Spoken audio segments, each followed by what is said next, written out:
Previously on Comics Online, mon ami. This one's for you, Morph. Ah!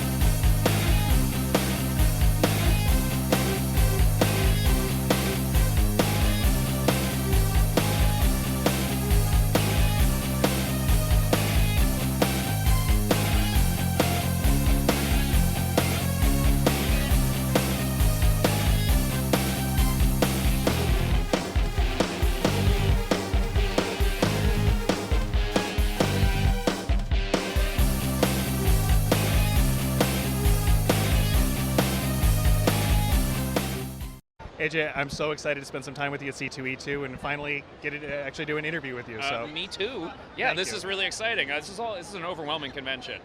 I know you guys have been doing your whole Comic-Con tour, essentially. Yeah, I guess so. You did San Diego Comic-Con last year, right? Yes.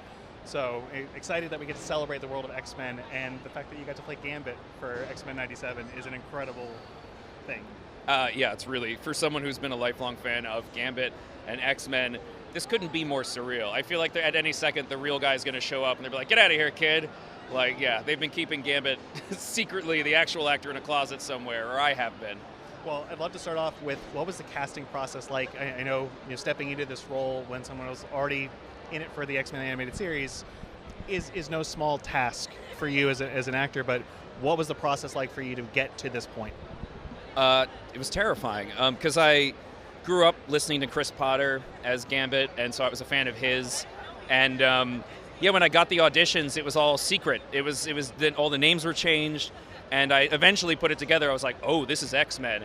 And then when I looked for Gambit, and I was like, I just want to do Gambit, because I love X-Men so much, and they mean the world to me, but like, he's my guy. He's my favorite character. So I was like, if I don't get to do Gambit, I'll be sad. So I just poured everything I could into Gambit, which is insane. I would not recommend anyone ever do that when they're auditioning. Do all of them.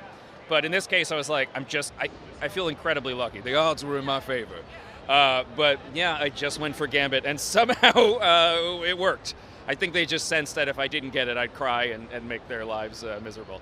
Well, you made all of us cry with your amazing episode on Genosha. We've spoken with Lenore and Cal many times, but that episode in particular obviously is hit very close to heart for fans. Watching one of their favorite heroes die is not something we got to see on X-Men every day, unless you're a Morph, but then he came back, so it's a whole thing. He's fine. Still, he healed. It was merely a flesh wound. Yeah. But can we talk about that episode in particular and recording that, knowing how substantial it was going to be? What was that like? I mean, I knew it was coming about a year or 2 or 3 years before everyone else, so I had to sort of mourn in private. There was like a weird moment where I found out, they called me up, they're like, hey, congratulations, you're in X-Men, don't worry, you're not being recast, but after episode 5, that's it. And I was like, what? And they're like, yeah, we're killing Gambit. And I was like, no! I was so upset. And I was like, just kill Morph again, which JP hates when I say that story. But I literally mourned. Like, I went to a park and just sat there and just read Gambit comics and was devastated, because this is like a dream job, and then they're like, actually, we're taking it away. Was very, very, very deeply sad. So I had to go through a mourning process like a friend or something. So yeah, when the episode actually came out, I knew to like stay away from social media and sort of just wait for other people to find out, because nobody knew. One person online figured it out, because they were like, remember it, uh-oh, and that was it. So yeah, it was a weird patch of time, and then the whole internet screamed at me, but in a nice way. So it was totally your fault. It was my fault. Yeah, I said, you know what, kill Gambit. No, not at all. If it was up to me, it'd just be the whole Gambit show. It'd be Gambit and Bishop, and that's it. No, well, we actually we spoke with Lenore right after the episode aired, or very shortly after. It was a Chicago convention here too. Oh, crazy. So timing was interesting, but getting to hear how the fans have reacted to this entire season. I mean, for me personally, I feel like a little kid again, getting to watch these episodes and getting up before work to watch X-Men. I know I'm not alone in that, but it was such a event again. Yeah. And that, I think it's a testament to what you and the creative team have done, and everything that your fellow voice actors have contributed to make this so special for us. So thank you. Thank you so much. It's crazy to be a part of this. So thank you for watching, and thank you for, I don't know, I mean, we're all a part of this, keeping the X-Men alive, because it wouldn't be, if no one was watching it, we wouldn't be making it. So yeah, I'm very excited. Well, now we have to pivot for a moment to something that's been many years in the making. Yes. Talking about Voltron, Legendary Defender. Yes. We've got to know Josh, Tyler, Bex, Neil, I've spoke to recently. I'd love to hear about your journey with Voltron and just any stories or memories that come to mind of working with this amazing cast and crew. I mean, Voltron changed my life. It was the biggest thing I had done up to that point. I mean, I was Marty in the Back to the Future games, which was big in its own right, but didn't have a fandom the way that, or different sort of cultural fandom, I guess, where Back to the Future was in the zeitgeist, but Prince Lotor and Voltron had like a rabid following. And getting to be part of such a big show was very surreal and very incredible. I mean, I'm still friends with all those guys. We still talk. Most of them. Some of them are too busy. But yeah, no, I mean, me, Josh, Kimberly, and Bex, we text all the time, and we have lifelong friends from doing that show. And I was so lucky to get pulled back in as Griffin too. It's funny, I guess whoever was on that team didn't know I was already Prince Lotor. So when he slid away and then Griffin showed up, they welcomed me again to the show. They're like, congratulations, welcome, you're on Voltron. And I was like, I've been on this show for quite a while. It changed my life and changed my career, and I'm very thankful to everyone that cast me, because they could have just got Tom Hiddleston or something to play that character. Thankful they went with little old me.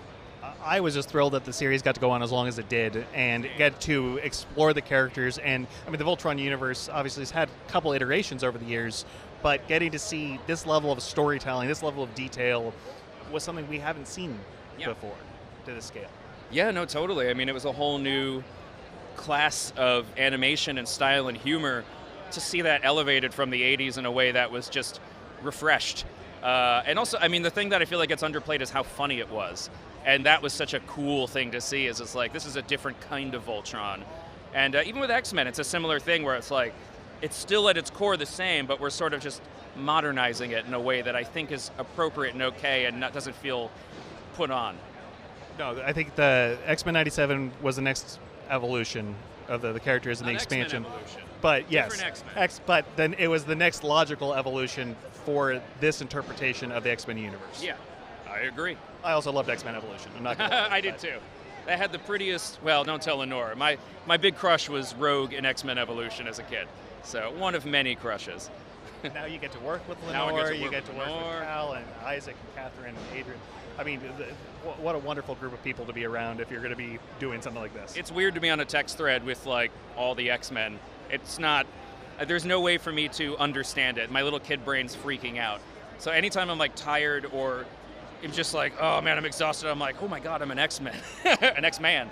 So it's really, really, it's surreal there isn't a strong enough word for it. It's wild. The cards, they're wild. Well, my last question to you, we're doing something special for ComicsOnline's 25th anniversary this year. We're asking about secret origins. Okay. But not about the comic book characters, the characters you play, but about your secret origin. How did you find yourself working in the world of entertainment and voice acting in particular? Well, I mean, I went to school for film because I wanted to make film, and I still make stuff. But that was how it started. And then I eventually was unemployed and heard about the Back to the Future game, and I just called up the company. And I was like, hey, I do a pretty good Marty McFly impression, and did my impression of Marty for them. And then I got a call back that was like, can you do this for real? Like, can you lay down an audition? So I did.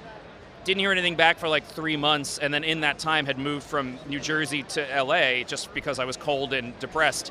And they were like, hey, can you audition one more time? I was like, sure. And then I got it, and then that became my first job, was Back to the Future with Christopher Lloyd, which is crazy, because that's not the way you get into voice acting. But that was my secret origin, and then I had to figure out how to take one trick and turn it into a whole career, which is really challenging, especially when people are faceless in voiceover. So. Well, congratulations, you've done it successfully. So. Thank you. I'm trying to feed myself and my dogs, with food. Or with voice acting.